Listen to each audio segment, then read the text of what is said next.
Car యాక్సిడెంటా? రేపు పెళ్లి పెట్టుకుని ఇవాళ నువ్వు కార్ యాక్సిడెంట్ చేసావుంటే ఎంత అప్రదిష్ట. ఈ సంగతి పోలీసులకు తెస్తే రేపు నువ్వు కూర్చోవాల్సిన పెళ్లి పీటల మీద కాదు, కటకటాల వెనకాల. నువ్వు వెళ్ళిపోయి డ్రైవర్ వచ్చాడో లేదో. కొండయా కొండయా, ఎవరవయ్యా నువ్వు? మీ అమ్మాయి కార్ యాక్సిడెంట్ చేయగా చూసిన మనిషిని. మా అమ్మాయి కార్ యాక్సిడెంట్ చేసిందని చెప్పడానికి ఏమిటి ఆధారం? నాతో పాటు మరో 15 మంది చూశారు, వాళ్ళని తీసుకొస్తాను. బాబా లోపల కూర్చొని మాట్లాడుకుందాం.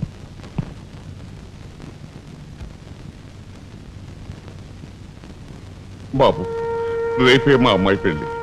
ఈ సంగతి నలుగురికి తెలిస్తే దాని పెళ్లి అయిపోయి మా ఇంటి పరువు పోవడమే కాకుండా బంగారం లాంటి దాని భవిష్యత్తు నాశనం అయిపోతుంది.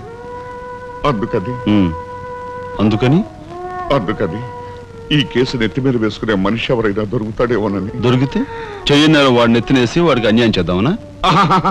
అన్యాయం చేయను బాబు, వాళ్ళు ఎంత అడిగినా ఇస్తాను. అంతేకాకుండా దెబ్బ తగిలే హాస్పిటల్లో ఉన్న పేషెంట్కి అయ్యే ఖర్చంతా నేను భరిస్తాను. నిర్లక్ష్యంగా కారు నడిపి ఓ మనిషి అవిటివాడైపోవటానికి కారకుడయ్యాడు కనుక కోణిదెల రాజారాం అనే ఈ ముద్దాయికి ఐపీసీ సెక్షన్ 348 క్రింద 6 నెలలు కఠిన కారాగార శిక్ష విధించటమైనది. సూపరింటెండెంట్ గారు పిలుస్తున్నారు.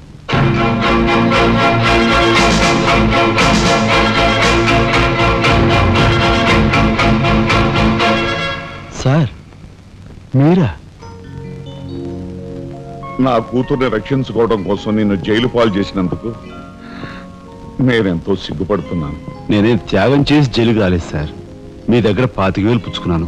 నా బిడ్డ భవిష్యత్తును ఎలా కాపాడావో అంతకు మించి మీ అన్నగారి భవిష్యత్తును కాపాడినందుకు నిన్ను నేను ఖైదీలా చూడడం లేదు, నా గురువుగా చూస్తున్నాను. గురువు గారా? చిన్నవాణ్ణి, నన్ను మీరు చిన్న పెద్ద ఏమీ లేదు, నేను ఆ నిర్ణయానికి వచ్చానంతే.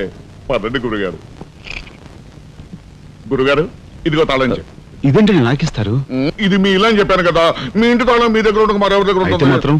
మీరేం మాట్లాడుకోండి, మీ కాబట్టి ఇస్తాను కానీ మరింటి ఎవరికైనా ఇస్తానండి. ఇదిగో ఉంటుంది. నేను తాళి కట్టిన ఇల్లాలే అయితే నేను కట్టిన తాళేది, నల్లపూసలేవి, కాలికి మెట్లేవి చూపించమనండి. కమాన్.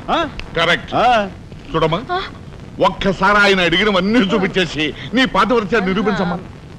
బాబాయ్ గారు, పొద్దున బాత్రూమ్ స్నానం చేస్తున్నప్పుడు అవన్నీ మర్చిపోయి నీ బొంద మర్చిపోయావు.